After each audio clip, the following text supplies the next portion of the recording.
Welcome to 99 Adventures, the podcast where the campsite stories are all about the RV lifestyle. We're your hosts, Alan and Kim, fellow lovers of all things RV living.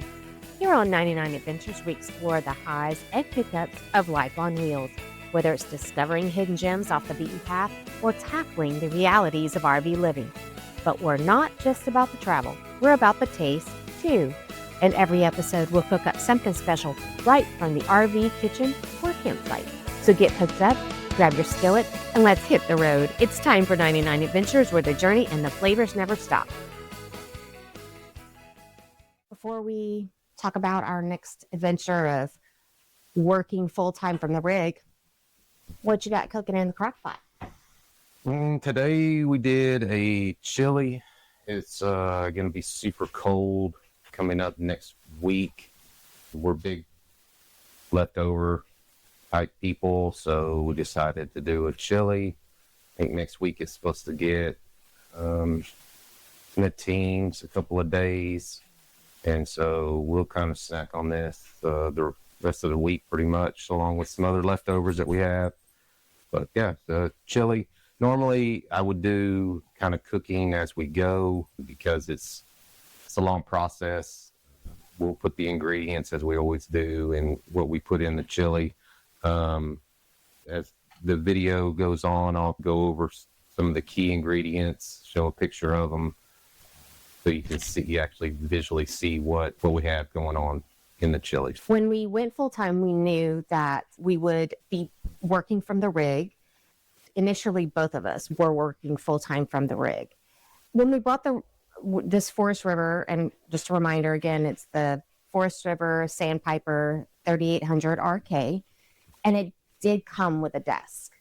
And we just started where I was working at the desk, and then Alan was working from our kitchen top thing, and that just wasn't really working well. So we decided to get standing desk. So we were side by side, two standing desks, side by side with our computers, monitors, all that kind of stuff. And it was okay. It was okay. I think one of the big things is having to juggle the meetings between each of you, because we're both in meetings or on Teams calls. I kind of think we need to back up. One of the things that needed to happen in order for us to go full-time, for it even to come to fruition, was I needed a work-from-home job. And so I started putting in for jobs. I worked for the government. It was probably a little bit easier to find a work-from-home job than what it is now. I ended up finding one to work for the VA as a field examiner. I'd come from working almost 30 years, Department of Defense in Army Aviation. So it's quite the transition going from one organization to the other. And so I got that job, transitioned over into the VA system, and now you can kind of pick back up where you were going. I mean, there were certain things that needed to happen, right? Right. And I was already in a hybrid remote position, which I'm still currently in. Mostly work from home, but do go out and meet with clients and have outside meetings and things like that. And I also have an office that I can go into. The majority of my time is from here. I can go into the office and work, but choose to work from my home office. Alan taking the new role with the VA, and then us moving into the rig side by side in desk. It was a challenge, I'm not going to lie. Sometimes, not all the time. We had to communicate quite a bit to say, hey, I've got a meeting, or I'm going to be on a call, or I need to do a call or take a call. You know, how long are you going to be? That kind of stuff. I think the hardest part was the last minute stuff. It wasn't the scheduled meetings that was the challenge. It was you get a Teams call when someone needs some help or wants to talk. The other person is party and a meeting, right? Well, that was their scheduled time, but stuff happens, right? I get a call, I need to take the call. I got, a ton of calls from veterans on my work cell. And so I ended up going into another room or like the bedroom, going outside.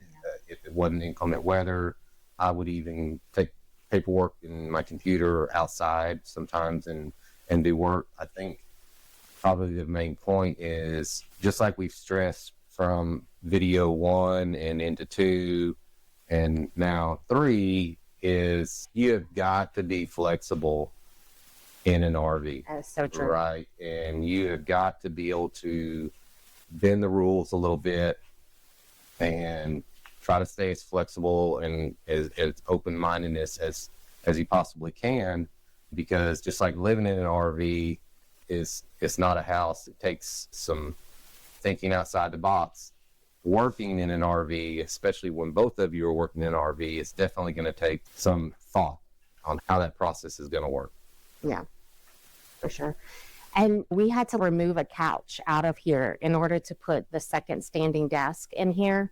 And that was part of we actually removed the desk that came with the rig very gently and carefully because we were afraid it was going to fall apart in our hands. But same thing with the desk. that's what I said, the desk. I thought you said the couch. Well, I'd said the couch, but the desk that was in here, yes, Yeah. very gently removed it out, as well as the couch. And we put both of them in storage. So our whole super slide here that has the refrigerator had the 2 standing desks. Like Alan was saying too, I also would take calls. And we can put a link of the standing desk in the description as well, because they are handy and they're space saving. There's lots of room underneath them to store stuff, but they're just nice. I'll include all the links to the desk and any of the stuff that we purchased to create the space or whatever. But I was saying that I would also take calls from the bedroom. I would go in the bedroom, go outside, even at the spot we were before didn't really have like a clubhouse space that I could have gone to or Alan could have gone to, but here we do. So I think that is a point, is to, when you're thinking about this, can I work from the road? Can this work even if both or more than one individual is working or doing school from the rig? How can that work?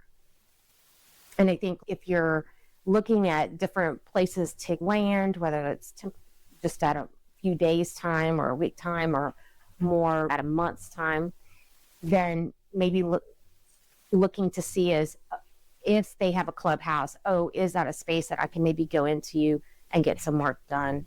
And and things to consider too. Just having a clubhouse is one thing. Are you going to be able to actually work there? What's their internet like? Yeah. How strong is it? Are you able to take a Zoom meeting or a Teams meeting with the capacity that each of them have? And they're all different. There's, where we're at now, it's super strong Wi-Fi. Yeah. But you can go to another place and it'd be completely opposite. Well, we were at Fort Sam. Yeah, Fort Sam didn't even offer Wi-Fi. No Wi-Fi. Nothing. And so you either had internet because you paid for it or you didn't. Yeah, you used hotspot. Maybe you used a hotspot on your cell phone or something like that. Starlink or T-Mobile home tower thing. Those are a few of the options. But some places don't offer any Wi-Fi at all. And Fort Sam, the RV park at Fort Sam. And then too, if they do have a clubhouse and they have strong Wi-Fi, you also have to take into consideration, how rowdy is it? How much traffic goes through there? Is it conducive enough to be able to hold a professional meeting? If your setting is like that, where they require you to be as professional online as you would if you went into an office, is Johnny walking behind you going to the soda machine going to be okay? And those are things that, working out and talking and being transparent with your work and in regards to what your environment is might be something that to have a conversation with them. to find out what's acceptable and what's not acceptable. Because I certainly fall into that. If I am meeting with a client that is in a Zoom or Teams meeting, I need to be on point professional. And that means blurred background or nobody walking in my background, very little disruptions, that kind of thing. And mine was completely opposite. Yes. Right? Mine was completely opposite. And I always had to have my camera on. He never had to have his camera on. Never. I never had to have it on. And so every organization, the point is that every organization is different.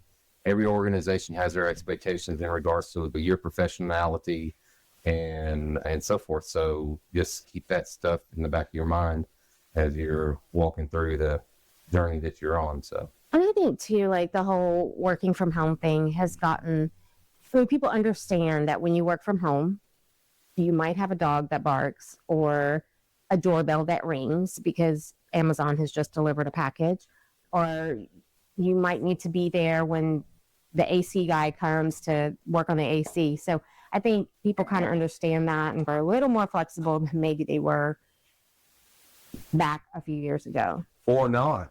I think that the work from home, I think that the work from home environment is kind of going away. And I hate to bring politics into this because everybody has a different opinion on politics.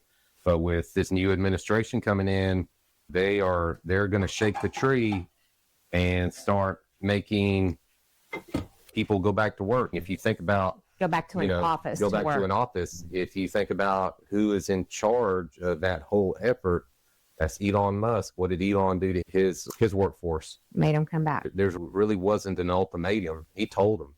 And so I think that you're going to see a lot of transition, working for the government.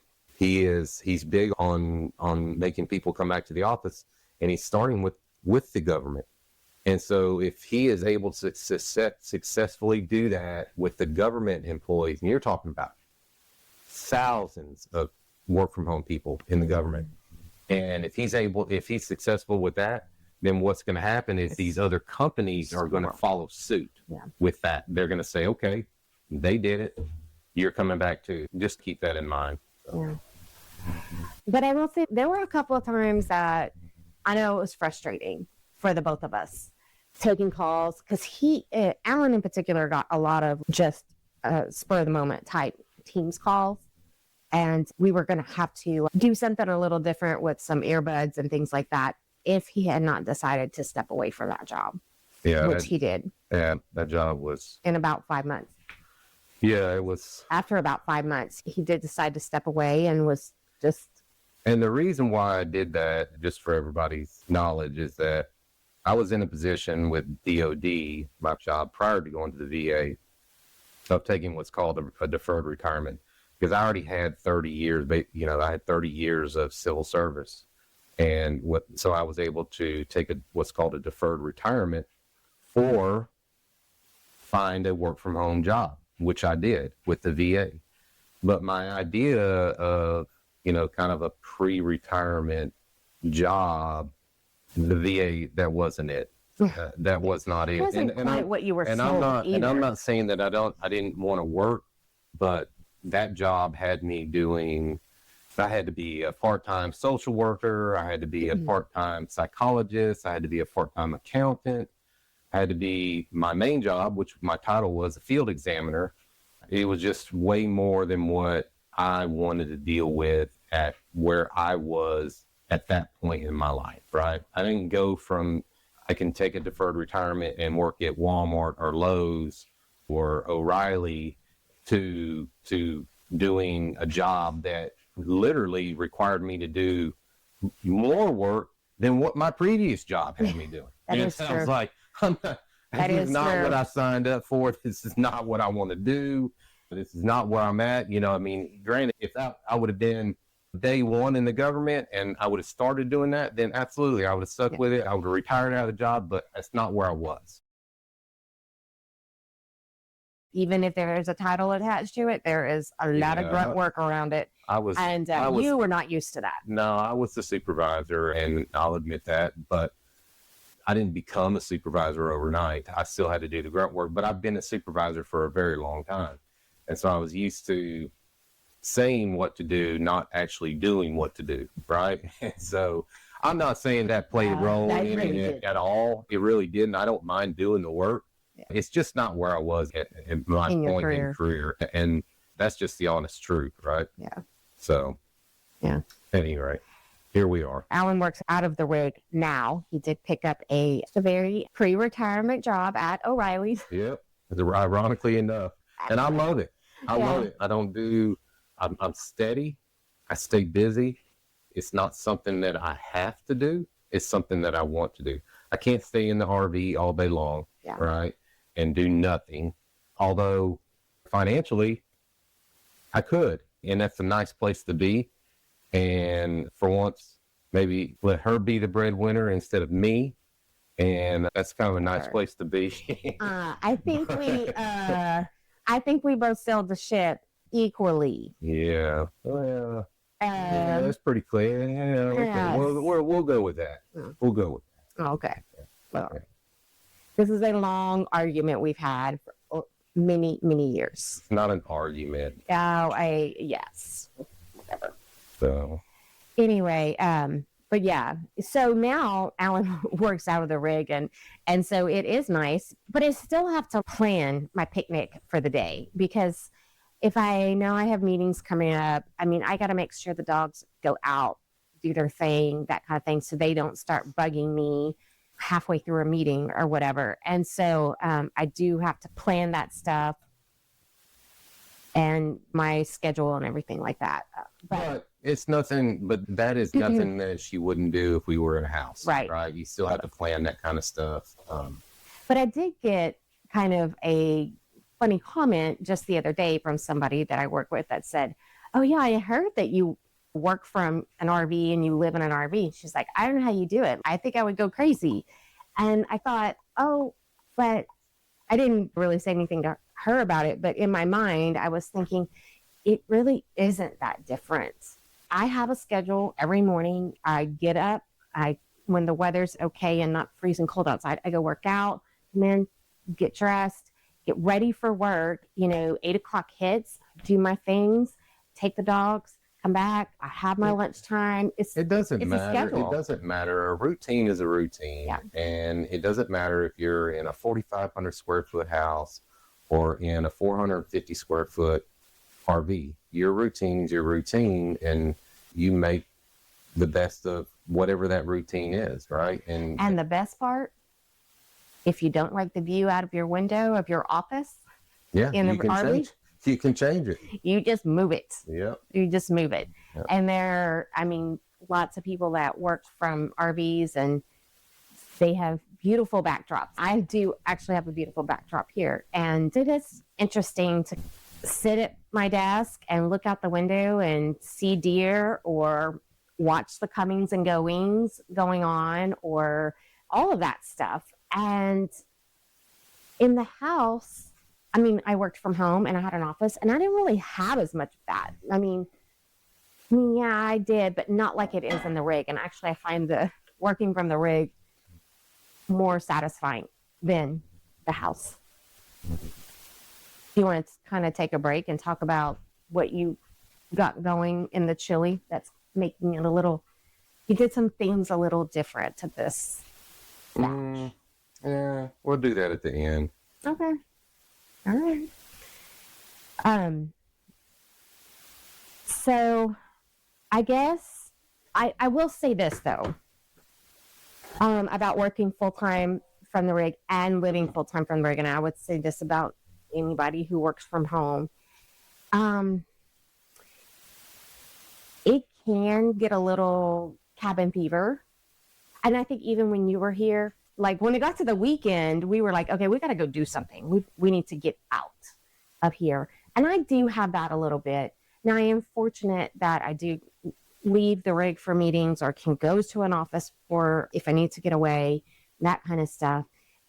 It is a little bit of a jaunt from where we're at currently, but I do have that option. So I think I would say that if you do work and live on the rig, is to definitely make sure you're taking opportunities to go do things outside of the rig, whether it's during lunch, maybe go for a walk, that kind of thing, go find an activity. But honestly, I don't think that's any different than at a house. Yeah. You know, I really don't. I mean, I agree. again, we all worked those jobs and had nice house and whatnot. And what did you do? You worked for the weekends and then you went and did stuff, you know? So to me, it's really no different other than the size of the space. To me, it is literally no different, right? You go and do stuff on the weekends like you would normally do if you had a house, and that's just what you do. I mean, that's just what people do. And an RV is no different, in my opinion. She obviously has a different opinion about that, but I really don't. I just sometimes I see. Say hi, Osho. Gosh, Oso has to be part of this. I do see sometimes that, you know what, I probably need to step out. Even if I take my computer and go work outside and bring the dogs with me, just a little something to break it up a little bit. And because he's not here, then this can go either way. Like if he's here all the time, it can be a little, you know, kind of getting on each other's nerves or whatever. But when he's not here, it's super quiet. I don't get on your nerves. Oh, please. You constantly get on my nerves. Constantly. But to break things up a little bit, break up the monotony a little bit. So, and just from a creative standpoint, just FYI, sometimes I've heard this and I've tried this too.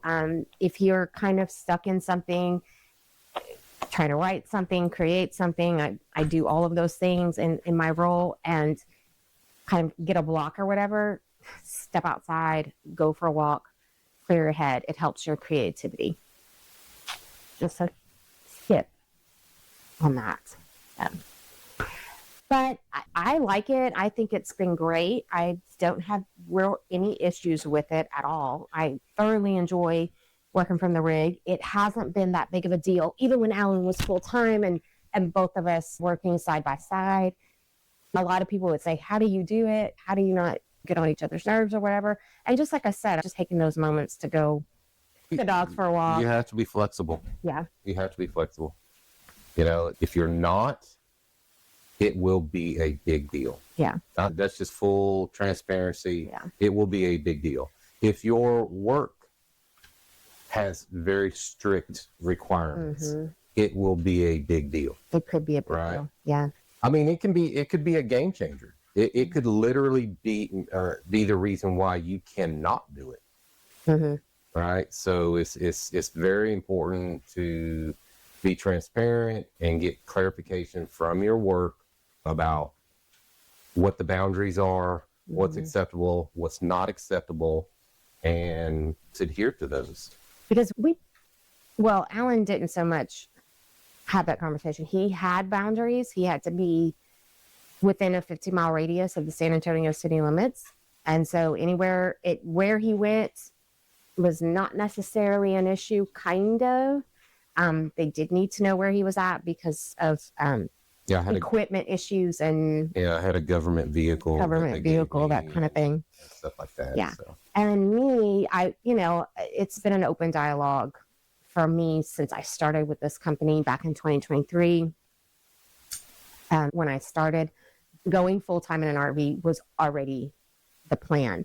And so they knew that, and they knew I'd be getting to the San Antonio area, and they're okay with me kind of, if we kind of bebop around, but I have to be ready to go sometimes at a moment's notice, maybe not a moment's notice, but within a day or two, if a client calls and says, we need to meet with you, or we need you to go do something for a client, then I have to be, kind of ready. And so that's why we kind of stay within this area. But I mean, I could have a client all the way down in south, way in the valley, in the far south regions of Texas, or, closer to Houston, or further up north to Austin, or out west to like Uvalde and that direction. So, but that is a good thing with kind of being in the rig.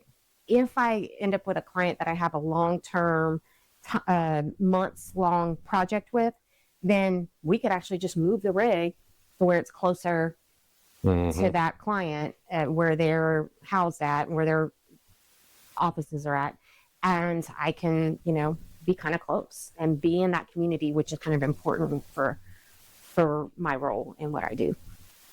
So other than that, equipment wise, the standing desk, we did get it off Amazon. We got a just like a little drawer system, plastic drawer system that for each desk. We got those at Target, and I'll include all that. I mean, everything else was issued to us as far as monitors and laptops. We bought Bluetooth keyboards and the mouse and all that kind of stuff. But other than that, I mean, and the printers, we bought those as well. But really, it was just the standing desk, and they weren't that expensive. And we did have to put them together, but they weren't that difficult. So anyway. So anyway, about the chili that we're doing, like I said, the chili, because it's going to be cold. We'll snack on that the rest of the week. Some of the ingredients that I used: a pound of hamburger meat. I've gotten to where I use a pound of breakfast sausage, which is kind of different. I'd never heard that, and I saw a recipe where somebody was using that, and now I'll never use anything other than that. And then we had some leftover brisket that we had left over from HEB, and had some of the fat still on it, so I put that in there and let that render down. So wait a minute, stop. You said HEB. Yeah.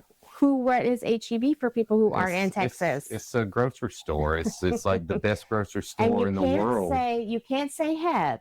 Just FYI. It's the Heb. It's not the Heb. It's the Heb. It's the best. HEB. It's the best grocery store on the face of the planet, is what it is. And I obviously hadn't been to all 50 states, but I've been to a lot of them, and even overseas in the Navy. And I literally look forward to going to the grocery store. So it's HEB.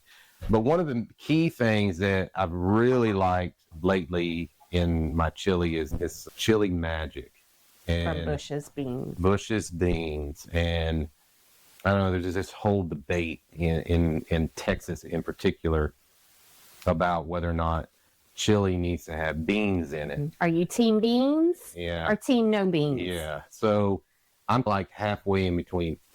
I would prefer to not have a chili with any beans in it, or if there is going to be beans in it, that there be very minimal amount of beans. And that's black beans. That's what this does. There's not a lot of beans in there, but the juice that comes in this can, it just has just a completely different flavor to it, and it adds a lot of thickness and content to the chili. And so I put 2 cans, even though, like I said, it looks like a lot. There's not a lot of beans in it. It's more of the juice that is with the beans that I really enjoy. So I started putting 2 cans of this in there. That's that Bush's Chili Magic. It's hard to find it. We couldn't find it. HEB didn't have it. Walmart didn't have it. I ended up finding it at what's called a Lowe's grocery store, not Lowe's Hardware.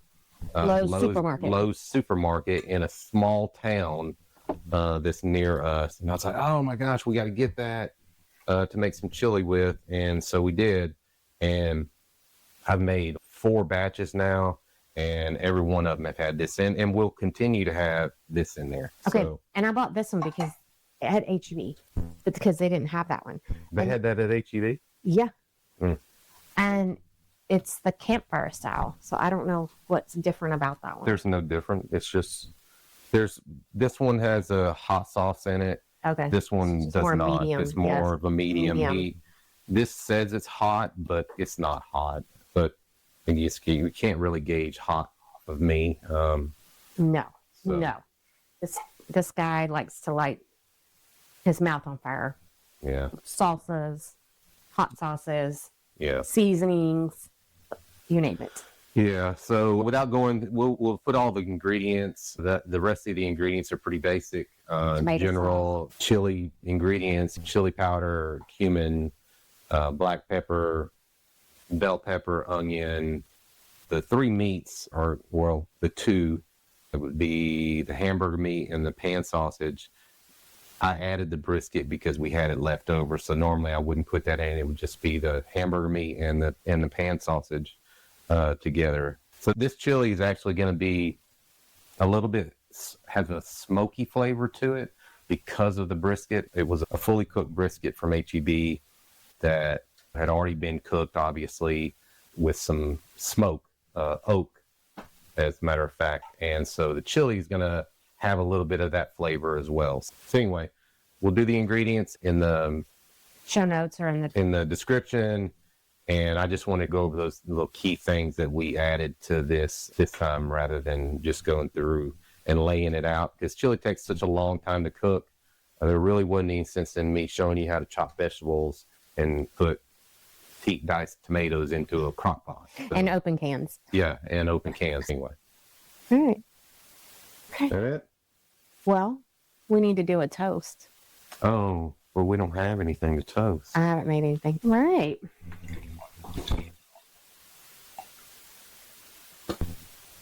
Now that we got our drinks to toast with, and just like that, another journey comes to close on 99 Adventures. So cheers to RV life, tasty meals, and adventures still to come. Peace. Enjoy your next adventure, and bon appetit.